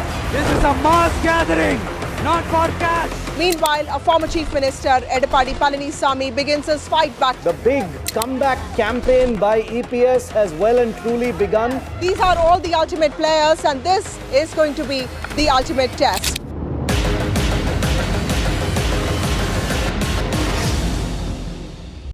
Finessa windows, beautiful and durable designs.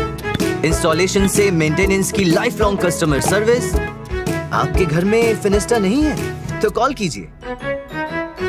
Find Finer Finesta. Well, in the latest episode of Control All Defense, we are talking about a platform that all of you want to hear about, the Tejas. The big question, we do know it's a great platform, but is it of use for the Indian Air Force going into the future? How relevant will it remain?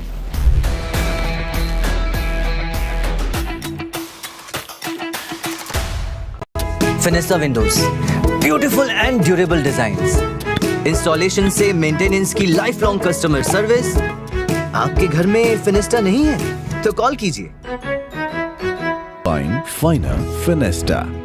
I've been reporting on all issues big and small from Andhra Pradesh, Telangana, rest of South India, bringing you all the action, all that you need to know, all that you want to know. The energy of maximum city is infectious. I'm bringing that energy in our news coverage from financial capital Mumbai. Covering from the southernmost part of India over the last 23 years, I bring in-depth and 360-degree coverage from the Dravidian heartland. The land of Mishti, also known for its bitter politics. I have seen much water flow under the Howrah Bridge, covering Bengal in all its vivid colors. India's IT capital is always bustling, a city full of startups, stories and surprises. And I keep you ahead on all the Bengaluru buzz. जनता के पास सवाल ही सवाल है। जवाब ढूंढने को वो देखती है न्यूज़ और देखती है यहाँ तो सवालों का मायाजाल है।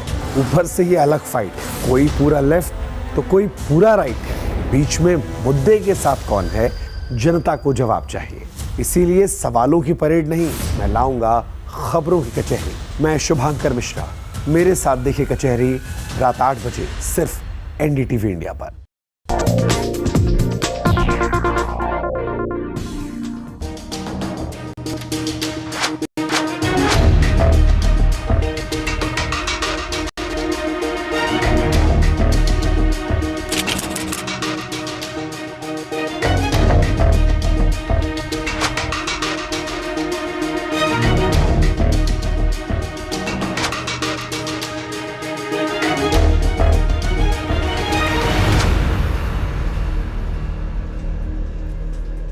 The big betting app scam has become one of the biggest investigations by the Enforcement Directorate, with heat directed at Tollywood and tech companies. We've got some breaking news now coming in a day before superstar actor Rana Daggubati is summoned to appear before the Enforcement Directorate. Now we're hearing that Google and Meta, some of the biggest tech companies in the world, have been summoned on the 28th of July.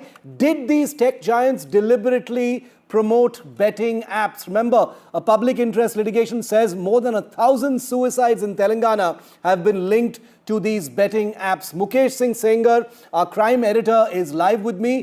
Mukesh, क्या कुछ action लिया जा सकता है ये tech companies के खिलाफ? अभी तो हमको पता चल गया है कि राणा डग्गुबाती और कुछ टॉलीवुड स्टार्स को समन किया गया है।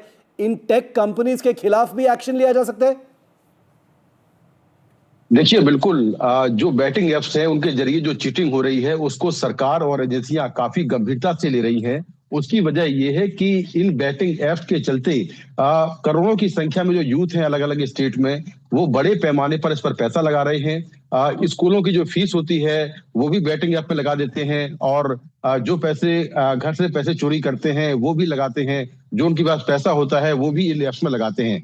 तो एक तरह की ये गैम्बलिंग है और ये देखने में आ रहा है कि बड़े पैमाने पर जो यूथ हैं वो इसका शिकार हो रहे हैं, क्योंकि इन बैटिंग एप्स के जो मास्टरमाइंड हैं वो विदेश में बैठे हुए हैं और ये जो यूथ हैं उनको ये लालच देते हैं कि वो पैसा लगाएं और बहुत जल्दी ही उनका पैसा जो है डबल हो जाएगा या एक दिन में 5,000 रुपए मिल जाएंगे, इस तरह का लालच देते हैं। और सबसे बड़ी बात यह है कि जो ये बैटिंग एप्स हैं, कई सारे बैटिंग एप्स हैं, इनको प्रमोट करने वाले जो बड़े सेलिब्रिटीज हैं, स्टार्स हैं, वो उनको प्रमोट करते हैं और ऐसे में जो यूथ है वो उनको रोल मॉडल मानते हैं और कई यूथ जो है वो आकर सुसाइड भी कर लेते हैं। तो अब इन पर जो सरकार है वो कार्रवाई कर रही है, ईडी कार्रवाई कर रही है, इनको बुलाया गया है पूछताछ के लिए और मनी लॉन्ड्रिंग के तहत ये जांच हो रही है। इसमें कई टॉलीवुड के एक्टर एक्ट्रेस हैं, इसके अलावा कुछ बॉलीवुड के लोग हैं और कुछ क्रिकेटर्स हैं जो इन ऐप्स को प्रमोट कर रहे हैं। तो इनके खिलाफ जो ईडी है वो एक्शन लेने वाली है। So the action could go beyond Tollywood. Mukesh, dhanyawad. Thank you very much for speaking to us and giving us that big breaking story. Remember, the Enforcement Directorate has summoned some of the biggest stars from Tollywood. Prakash Raj, Lakshmi Manchu, Vivek Devarakonda and Rana Daggubati will be appearing before the ED tomorrow, either in person or through his lawyers. Take a look at this report.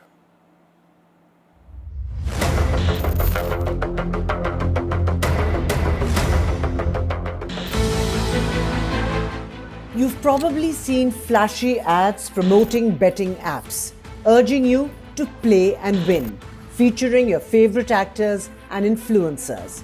But now many of those same stars are under the Enforcement Directorate's lens. The ED is cracking down hard on illegal betting and gambling platforms accused of cheating lakhs of Indians of their hard-earned money and laundering massive sums. The estimated tax evasion, a staggering 27,000 crore rupees annually. In a major twist, 29 actors, influencers and creators have been summoned for questioning in the money laundering probe linked to these shady platforms. According to sources, actor Rana Daggubati has been asked to appear at the Hyderabad ED office on July 23rd. Veteran actor Prakash Raj has been summoned on July 30th. Vijay Devarakonda on August 6th. and Lakshmi Manchu on August 13th. Other names include Nidhi Agarwal, Pranitha Subhash, Srimukhi and Shamla, all of whom reportedly endorsed betting apps suspected of generating illicit funds.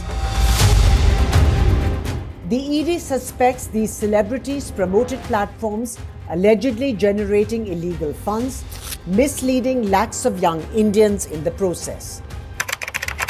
The Tollywood industry has been rocked by these revelations, with several actors now facing questions over allegedly misleading the public, especially the youth, by promoting such apps.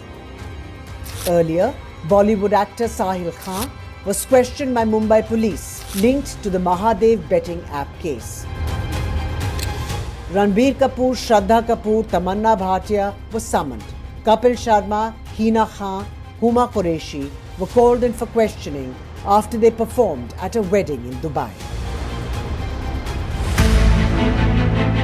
Meanwhile, big tech giants like Meta, Google officials have also been issued fresh summons. Sources say that the executives have been given a 1-week extension and asked to depose on July 28th. The tech giants have been summoned to know how such illegal platforms can place ads on their portals. Google has responded saying it uses advanced AI tools to ensure ad compliance with local laws and protect users from threats.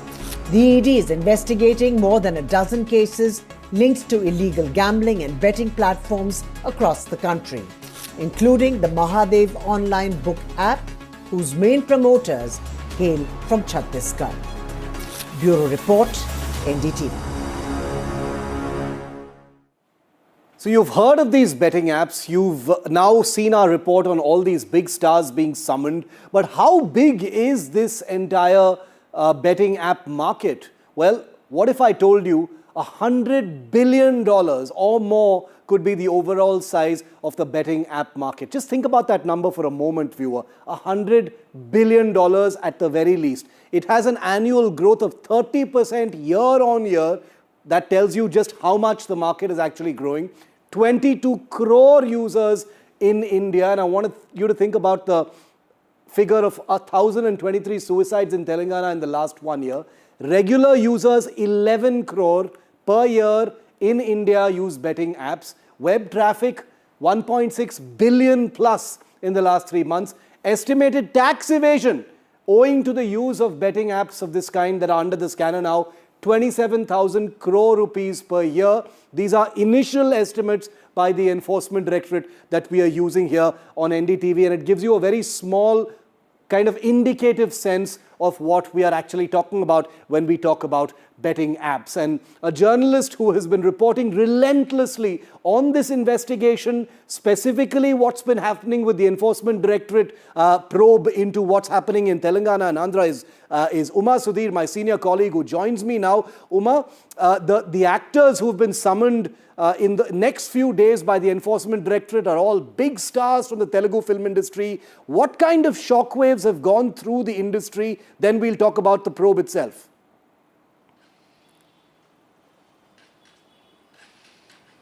Big stars being named by both the Telangana police as well as the Enforcement Directorate in specific context of endorsing these kind of illegal betting apps, I think is sending out the very right message to all the celebrities, the spectrum of influencers in the social media as well, that this is not something that they should be associating themselves with. The figures that you mentioned suggest that 1 in every 10 Indians is actually on the illegal betting app and losing money on it. And I've been speaking to the CID chief here, who in fact is heading this kind of a special investigation team which was constituted by the Telangana government, and I'm told that they are working very closely with the Enforcement Directorate as well, because they want to look at not just the financial transactions as far as the sponsorship deals or the money promotional deals are concerned, but also of course about the ad revenue that is coming out of it. And the chief was in fact telling me that most of these people who are losing money on it actually think they are losing money money because they didn't play the game well, and not because this is actually geared to make you lose money, make you lose, not in hundreds, but thousands of crores perhaps is what is the estimated loss. It has been going on for a very long time. Citizens had actually flagged it earlier this year, and very, very pathetic story. One young student who was in Italy and was looking at some cricketing apps, betting apps, and his friend lost 60 lakh rupees, and he lost the friend as well, who could not come to terms with having lost that kind of money and died by suicide. After which this young person decided to do some investigation himself, lodged FIRs, and therefore we have multiple FIRs in Miapur, in Cyberabad, in Panjagutta, in Suryapet, in Telangana, and also in Visakhapatnam. After which, in fact, the Enforcement Directorate decided to use the material coming out of this for this Enforcement Directorate crackdown on all these online betting apps. Uma, thanks very much for that comprehensive update. This doesn't appear to be a flash in the pan probe. The Enforcement Directorate is going to sink its teeth into this and get deeper. There may be more stars who may be summoned going forward, not just in Tollywood, but elsewhere as well. We'll keep a very close track on that. Rana Daggubati has been summoned tomorrow. We'll see how that goes. Thanks very much, Uma, for joining me on that big news break here on NDTV. And finally, after the much debated Prada Kolhapuri saga, which once again you first heard about here on NDTV, India's top fashion designer JJ Valaya speaks to NDTV's Mayank Chaudhary on inspiration, plagiarism, and why we're still hung up on what he says is Gora validation. Here's that big exclusive on the closing of the most decorated fashion week, all set to take place in the national capital.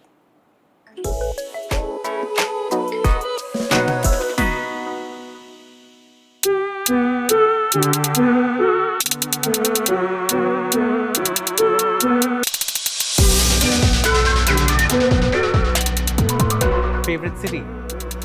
Oh, I love Delhi. Most stylish politician? I think Mr. Scindia does a good job. Thank you for speaking to NDTV. Always a pleasure. So my first question to you, sir, is you are no stranger to opulent fashion presentations, and with India Couture Week right around the corner, what can we expect? How will this presentation be different from your previous ones? I'm trying to understand why people say that, how will it be different? Because, I remember MF Hussain. Yes. And he spent a lifetime painting horses. Yeah. And they just kept getting better and wilder and more fun. So I think that's about it. I think it's evolution. Every good luxury brand evolves. And within that evolution lie many surprises. And so this time around also we'll be throwing in some interesting surprises and just focusing on creating and pushing ourselves to go to an even higher level. So, sir, your work is heavily rich in impeccable artisanship and craft, I must say. And recently, with the whole Prada versus Kolhapuri artisan debate, how do you see this? Where do you stand? And also this whole conversation about cultural appropriation and cultural appreciation. What's your take on it? See, my personal opinion on anything other than plagiarism, which is absolutely not okay. But other than that, I think if somebody can get inspired by something which has its own sort of creative language and create something and create a sort of statement which highlights that thing even more, rather than sort of let it kind of disappear in time, then you're probably doing a service of sorts. Right. So, of course, with all acknowledgements and everything, that's mandatory. Quality will always go for something that he knows will stand the test of time. And the person who's buying fakes is not your market. It's very simple. So there's no threat as such? I don't think so. Honestly, if at all, there may be a 5 to 10%, cheaters walking around. Have you come across any such incident? Oh yeah, all the time. It happens all the time and at various levels. And do they get spooked out? Have you ever confronted them? Or just a pat on the back? We have a very famous pattern of ours called the shifting leaf chevron. Yes. It's a black and white pattern. And on a monthly basis, we send out close to 10 to 15 legal notices to people all over, including some really well-known brands who are just ripping it off. Okay. I went to a garment store the other day and he had thorns of it lying. And I'm like, do you know that you're copying this? I said to you, aap mujhe prove kar do. Well, we've got, it's a patent pattern of ours. I said, here's the proof. He said, I will remove all of them. And he did, he honored his word. Years back when I was working as, I think I was a guest person, handling guests at the every CI show, and it was your show. And I was very excited to, I was in fashion school, I was very excited to see it. And I remember as I was helping the guests find their seat, there was this, you know, I think somebody in the front or the second row, they went, oh, JJ, he's synonymous